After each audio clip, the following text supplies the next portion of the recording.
Hi, ഇന്നലെ നമ്മളൊരു സ്ഥലത്ത് പോയി കറങ്ങാൻ, ജസ്റ്റ് ഗെറ്റ് അവേ. നിങ്ങൾ കണ്ടിട്ടുണ്ട് ഈ പട്ടിക്കുട്ടികളുടെ ചെയിൻ തുറന്നു വിടുന്നപ്പോൾ അത് അങ്ങോട്ടും ഇങ്ങോട്ടും ഓടുന്നത്? അപ്പോൾ ചുരുക്കി പറഞ്ഞ ഇന്നലത്തെ പട്ടിക്കുട്ടി ഞാനായിരുന്നു. അവിടെ പോയിട്ട് എനിക്കൊന്നും മനസ്സിലാവുന്നില്ലായിരുന്നു. എവിടെ പോകണം, എന്ത് ചെയ്യണം, എന്ത് വാങ്ങിക്കണം. ഞാൻ തന്നെ എന്നോടൊരു സെക്കൻഡിന് പറഞ്ഞു കൺട്രോൾ യുവർ സെൽഫ്. ആൻഡ് അതേ ഡയലോഗാണ് അശ്വിനും എന്നോട് പറഞ്ഞത് വീട്ടിന് ഇറങ്ങുന്ന മുമ്പേ. പിന്നെ നമ്മളൊരു കടയിൽ പോയിട്ട് ഞാൻ പറഞ്ഞു ബ്ലാക്കിലുള്ള സകല പീസുകൾ കാണിക്കുക. ബിക്കോസ് എൻ്റെ അടുത്ത് സെയിം പാറ്റേണിൻ്റെ വേറെ കളറുണ്ട്, ബട്ട് ബ്ലാക്ക് എനിക്കില്ല.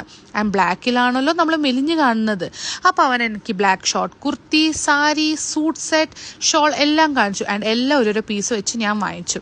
പിന്നെ മുന്തിരിക്കും ഞാനൊരു ബ്ലാക്കിൻ്റെ കഫ്താൻ സെറ്റ് വാങ്ങിച്ചു. പിന്നെ എവിടെ പോയാലും ദിവ്യനെ വീഡിയോ കോൾ ചെയ്തിട്ട് അവൾക്കും കുറച്ച് സാധനങ്ങൾ വാങ്ങിച്ച് അയക്കുന്നത് ഒരു ട്രഡീഷൻ. അപ്പോൾ അതും ചെയ്തു ഞാൻ. പിന്നെ ഞാനൊരു തില്ല വർക്ക് സാരി കണ്ടു. എന്തോ ഞാൻ ഉദ്ദേശിച്ച പോലെ അല്ലായിരുന്നു. അതൊക്കെ കഴിഞ്ഞിട്ട് നമ്മൾ ഡ്രൈ ഫ്രൂട്ട് ഷോപ്പിൽ പോയി. അവൻ്റെ ഷോപ്പിൽ കയറിയുണ്ട്, നല്ല സ്മെല്ല്. എന്താണെന്ന് ചോദിച്ചപ്പോൾ അവൻ പറഞ്ഞു റോസിൻ്റെ അത്തറ. പിന്നെ ഞാൻ അതൊരു പീസ് വാങ്ങിച്ചു. പിന്നെ അവൻ പറഞ്ഞു കേസൽ ലിപ് ബാം ഇട്ടാൽ നമ്മൾ ലിപ്സ് പിങ്ക് ആവും. അപ്പം ഞാൻ അതും ഒരു പീസ് വാങ്ങിച്ചു. സോ ഇനിയും അറിയണമെങ്കിൽ follow me for part 2. By.